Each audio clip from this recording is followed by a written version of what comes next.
Bonjour chers littéraires, aujourd'hui nous avons ce plaisir de parler encore de la littérature avec quelqu'un que vous connaissez maintenant très bien, M. Diop. Un passionné de la connaissance, un passionné aussi de la littérature surtout, qui va nous partager sa connaissance littéraire sur le roman réaliste et le roman naturaliste. M. Diop, bonjour, c'est vraiment un plaisir de vous accueillir aujourd'hui. Bonjour chers littéraires, et avant tout, permettez-moi de vous dire merci. Merci du fond du cœur vraiment pour cet accueil chaleureux, je suis vraiment ému. C'est quoi le réalisme pour commencer, M. Diop? Le réalisme se donne pour objectif de reproduire la réalité dans sa totalité. Il prône le respect des faits et essaie d'étudier le comportement des hommes dans leur milieu en tentant d'associer écriture et réalité. Le réalisme s'efforce également d'être le témoin du temps présent. Ainsi, le réalisme se veut objectif.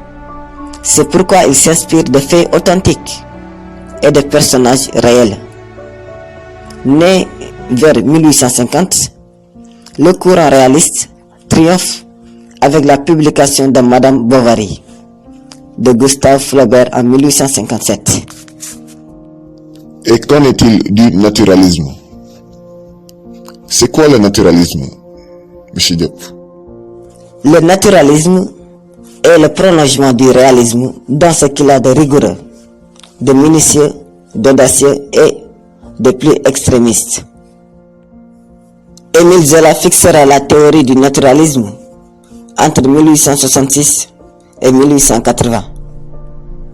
Il va appliquer la méthode des sciences expérimentales à l'échelle de l'étude des réalités humaines. Dans son ouvrage, le roman expérimental, Zola explique sa théorie du naturalisme qui s'appuie sur deux principes. Le premier principe, c'est le déterminisme physiologique ou l'hérédité. Ce principe repose sur le fait qu'il y a un rapport étroit entre le corps et l'esprit. C'est-à-dire que les organes de sens ou même que le physique de l'individu ont une influence sur son caractère. Également, l'homme tient beaucoup de ses comportements et caractères de ses parents. L'autre principe, c'est le déterminisme social ou le milieu. Selon les naturalistes, le milieu, c'est-à-dire l'environnement social, joue un rôle important dans le caractère de l'individu et l'influence grandement. C'est pourquoi les naturalistes considèrent que la littérature doit être le reflet de la manière de voir, de penser d'une race, d'une société, d'un groupe social à un moment donné de la vie et dans un milieu déterminé. Le roman réaliste et le roman naturaliste, qu'est-ce qu'ils ont en partage?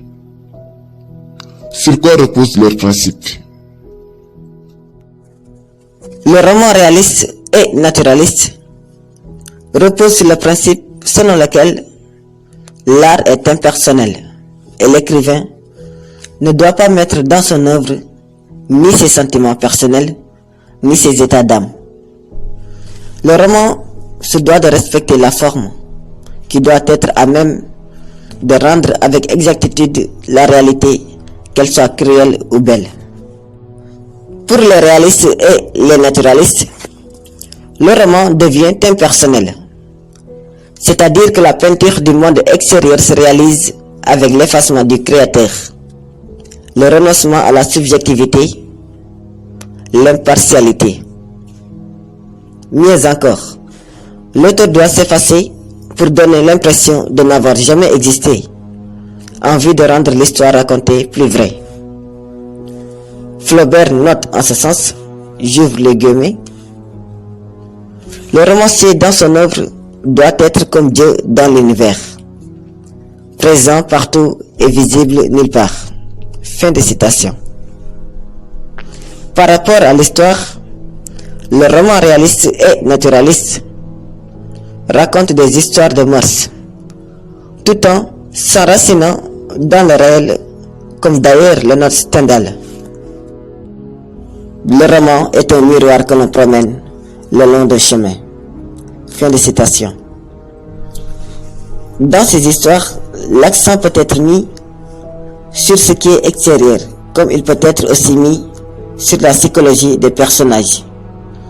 Dans la création littéraire, le romancier réaliste, comme naturaliste, doit s'intéresser aux faits divers, aux histoires vécues, doit étudier soigneusement les milieux sociaux et peindre surtout les milieux populaires.